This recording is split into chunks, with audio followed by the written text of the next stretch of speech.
Bismillahirrahmanirrahim. Assalamualaikum warahmatullahi wabarakatuh. Alhamdulillahirrabbilalamin. Marilah kita panjatkan puji syukur kepada Allah Subhanahu wa Ta'ala yang telah memberikan nikmat iman, nikmat sehat, dan yang telah memberkati kita untuk menjalankan kuliah daring online kali ini. Tidak lupa sholawat serta salam semoga dilimpah curahkan kepada junjungan kita semua, Habibana wa Nabiyana Muhammad Sallallahu Alaihi Wasallam. Tidak lupa kepada keluarganya, sahabatnya, tabi'in, tabiat, sampai kepada umat akhir zaman yang masih eksis dalam menjalankan sunnah-sunnahnya. Yang terhormat kepada Ibu dosen pengampu, Ibu Lia Yulianingsih MPD, dan juga kepada teman-teman semuanya. Kali ini saya akan melaksanakan presentasi yang berjudul Domir.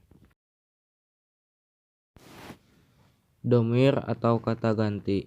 Dalam bahasa Indonesia, isim domir adalah kata ganti. Kata ganti sebagaimana kita ketahui ada 3, yaitu kata ganti orang pertama, kata ganti orang kedua, dan kata ganti orang ketiga. Hal itu juga ada dalam tata bahasa Arab, bahkan lebih rinci. Domir adalah bentuk kata ganti orang. Kata ganti atau domir memiliki kelompok kata tersendiri yang dalam ilmu nahwu disebut isim mabni, yaitu isim yang tidak dapat berubah baris akhirnya walaupun bermacam-macam amil atau kata yang mempengaruhinya. Domir adalah isim makrifat, hukumnya mabni, yang menunjukkan si pembicara lawan bicara dan si objek bicara. Domir itu ada 14. Dia 1 laki-laki, dia 2 laki-laki, mereka laki-laki, dia perempuan 1, dia 2 perempuan, mereka perempuan, kamu 1 laki-laki, kamu 2 laki-laki, kalian laki-laki, kamu 1 perempuan, kamu 2 perempuan, kalian perempuan, saya laki-laki atau perempuan, kami atau kita laki-laki atau perempuan. Adapun klasifikasinya yaitu 1 kata ganti orang ketiga, huwa, huma, hum, hiya, huma, huna. 2 kata ganti orang kedua, anta, antuma, antum, antuna, antuma, antuna. 3 kata ganti orang pertama, inna, nahnu. A. Domir baris. Domir baris ada 2 macam, yaitu baris munfasil dan baris mutasil. 1 munfasil. Domir munfasil bisa berada pada posisi rafa atau nasab dan tidak pada posisi jar. Posisi rafa dimaksud bisa sebagai mubtada, khobar, fa'il, naib, al-fa'il, kedua terakhir setelah ila atau inama, sedangkan nasab sebagai maf'ul bih muqaddam, rafa di mana domir berfungsi sebagai subjek. Contoh dalam kalimat huwa ustadun fi al-madrasati, artinya dia adalah seorang guru di sekolah. Jadi kata gantinya berupa huwa, merupakan kata ganti orang ketiga tunggal domir gaib maskulin laki-laki yang mana kedudukannya sebagai subjek. Nasab di mana domir berfungsi sebagai objek, yaitu kata iya yang harus diikuti tanda domir yang menunjukkan siapa yang dimaksud. Contoh dalam kalimat iyyaka na'budu wa iyyaka nasta'in, artinya hanya kepadamulah kami menyembah dan hanya kepadamulah kami memohon pertolongan. Jadi kata gantinya berupa ka, yaitu yang menunjukkan kata ganti orang kedua tunggal maskulin yang mana kedudukannya sebagai objek. 2. Mutasil.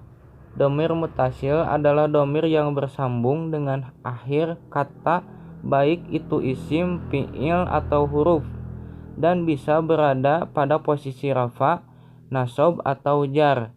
Domir mutasil merupakan kata ganti yang penulisnya bersambung dengan kata lain atau tidak bisa berdiri sendiri. Domir mutasil ada 9 jenis, yaitu ta, na, wa, alif, nun, kaf, ha, ya, ha. Domir mutasil terdapat pada fiil madi, kata kerja lampau, fiil mudhari, kata kerja sekarang, dan fiil amar, kata kerja perintah, dan kalimat kepemilikan.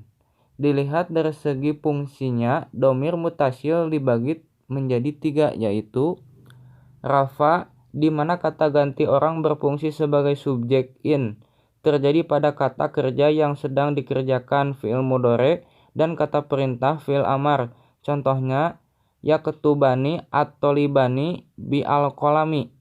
2 siswa laki-laki sedang menulis dengan pena. Pada kalimat tersebut kata ganti yang menunjukkan orang kedua, jumlahnya 2 dan berjenis laki-laki serta berfungsi sebagai subjek. Nashob, di mana domir berfungsi sebagai objek, contohnya ketika kata ganti digabungkan dengan kata kerja lampau, fiil madi, dan kata ganti digabungkan dengan reposisi atau kata depan harfu jar seperti nasrohu, artinya laki-laki telah menolongnya. Kata gantinya yaitu berupa hu yang mana menunjukkan orang ketiga tunggal, laki-laki kedudukannya sebagai objek. Jar, di mana domir berfungsi sebagai sifat. Contohnya, ketika kata ganti digabungkan kata benda sehingga menunjukkan kepemilikan seperti kitabuha, artinya bukunya. Dia perempuan 1, jadi kata gantinya berupa ha, yang mana menunjukkan kata ganti orang ketiga tunggal dan berjenis kelamin perempuan. B. Domir mustatir. Domir mustatir yaitu kata ganti yang tidak terlihat atau tidak tampak tetapi bermakna. Domir mustatir terbagi 2, mustatir jawajan dan mustatir wujuban.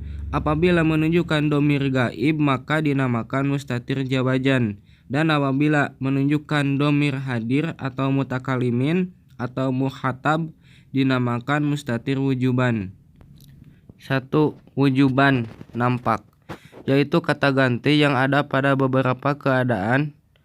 Ketika kata ganti orang berada pada kata kerja yang sedang dilakukan, fi'il mudhari yang berupa kata ganti orang pertama mutakalimin, orang yang berbicara, contohnya iqra'u, artinya saya sedang membaca. Jadi kata gantinya berupa saya dengan wujud hamzah. Lalu ketika kata ganti orang berada pada kata kerja perintah fi'il amar yang berupa kata ganti orang kedua muhatab, contohnya uktub, artinya tulislah. Jadi kata gantinya berupa anta, artinya kamu tunggal laki-laki. Ada pengecualian, yakni domir huwa. Ketika kata ganti orang berada pada kata yang menunjukkan takjub atau kata interjektif, contohnya ma ajmala al-badru, artinya alangkah indahnya bulan itu. Jadi kata gantinya berupa huwa, artinya dia berjenis kata benda laki-laki dan tunggal yang berada dalam kata yang menunjukkan takjub. Yang kedua, jawaj, tidak nampak, tersembunyi. Kata ganti orang terdapat pada kata kerja yang sedang dilakukan, yaitu pada kata ganti orang ketiga tunggal baik laki-laki gaib maupun perempuan gaibah. Contohnya kataba, artinya dia laki-laki sedang menulis. Katabat, artinya dia perempuan sedang menulis. Jadi kata gantinya tersembunyi tetapi memiliki arti di dalam bahasa Arab disebut muqaddar. Sekian, terima kasih. Mohon maaf dengan sebesar-besarnya. Semua kebenarannya dari Allah dan semua kesalahannya dari saya sendiri. Billahi taufiq wal hidayah. Wassalamualaikum warahmatullahi wabarakatuh.